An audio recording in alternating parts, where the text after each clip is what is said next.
This is James Kalm, and I'd like to thank you for coming to another half-assed production. And we're going to welcome you to Denver, and we're looking at the new Daniel Libeskind's designed Frederic H. Hamilton building of the Denver Museum. We're going to try to report on Clyfford Still Unveiled, selections from the estate.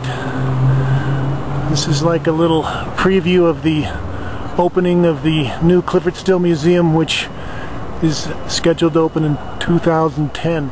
Let's see if we can get a peek at the Clyfford Still exhibition.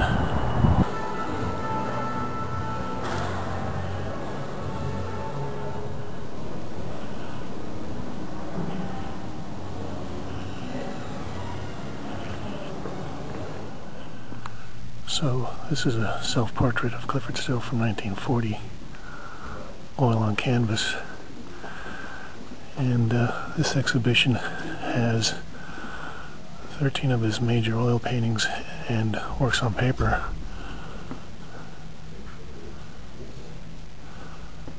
This is a pretty surprising piece. You wouldn't think that he would have been working with this level of realism, but this was 1940.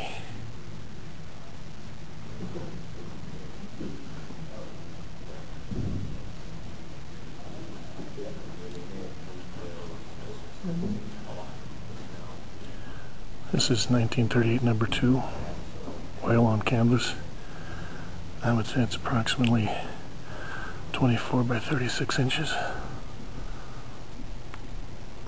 And you can kind of see the beginning of his flame-like forms starting here, and also the thick facture.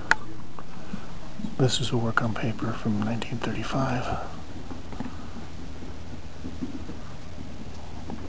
It's like pastel, charcoal, and Conti crayon.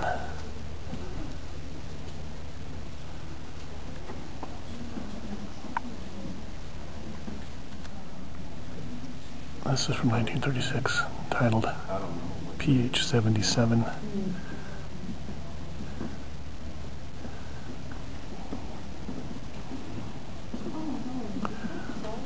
Wheat shuckers.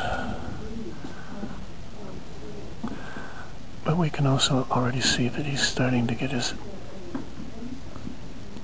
build-up paint facture from the palette knife work.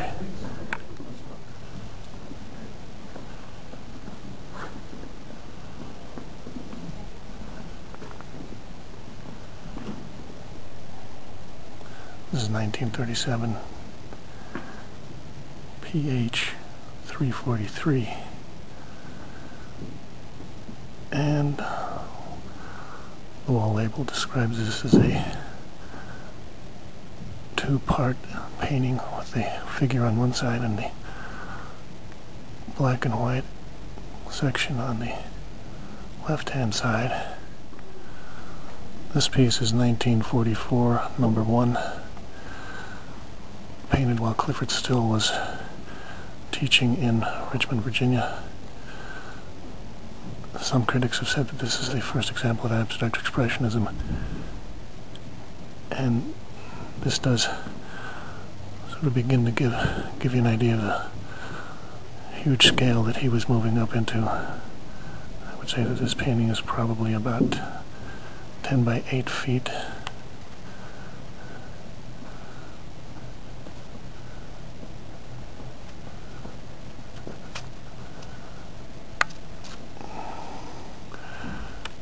And it's mostly totally covered with paint, which is a little different than a lot of his works, which has a lot of open canvas.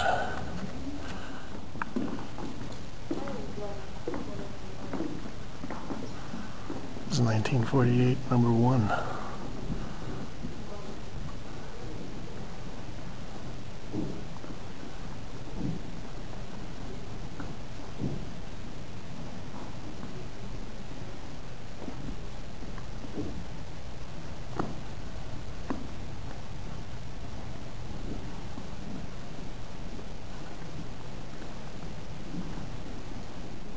This is 1948, pH 308.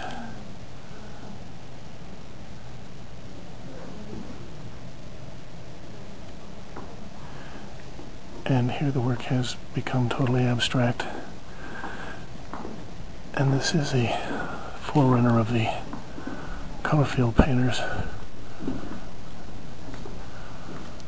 but still did have a kind of a unique, rugged facture that sort of stands apart from the stained color field works.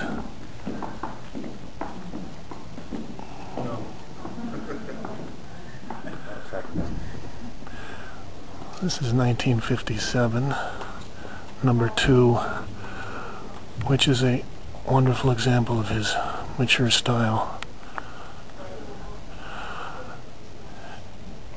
Evidently he has over 2,400 works in the estate, and only about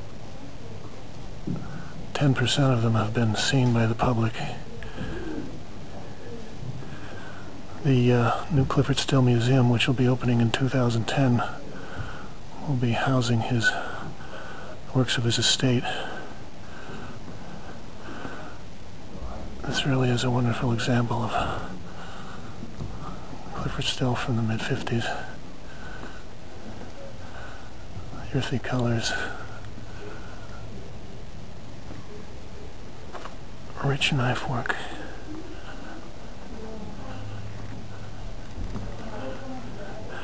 And this does give you an idea of the kind of scale that became synonymous with abstract expressionism. I would say this painting is at least 10 by 15 feet.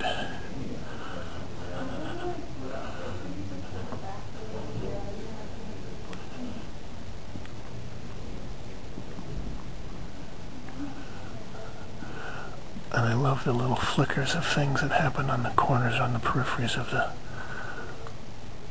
shapes of the canvas.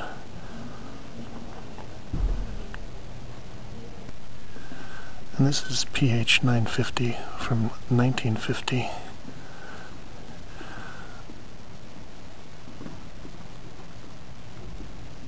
And you can see that a painting like this would have a lot of influence on people like Mark Rothko and Barnett Newman.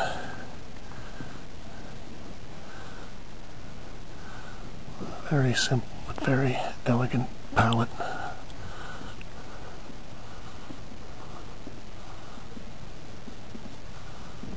Wonderfully expressive forms. And there is an allusion to landscape.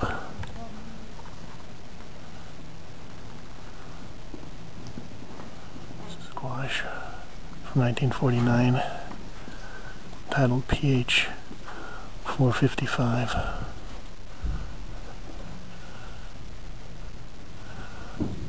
This really does capture more of the sense of his oil paintings.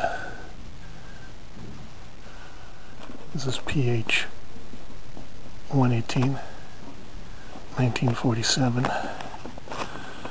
And here's a wonderful example of Still's use of bare canvas. In that way he was a forerunner of the stained color field painters and the support surface painters in France.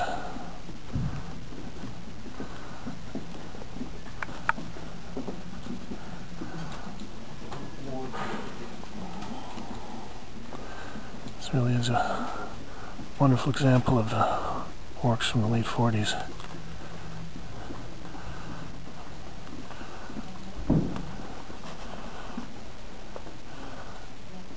And I'm sure everyone is going to be looking forward very enthusiastically to the opening of the Clyfford Still Museum here in Denver, 2010. This is James Kalm reporting from the new Frederic H. Hamilton building at the Denver Museum of Art on Clyfford Still Revealed. Thanks, Kate.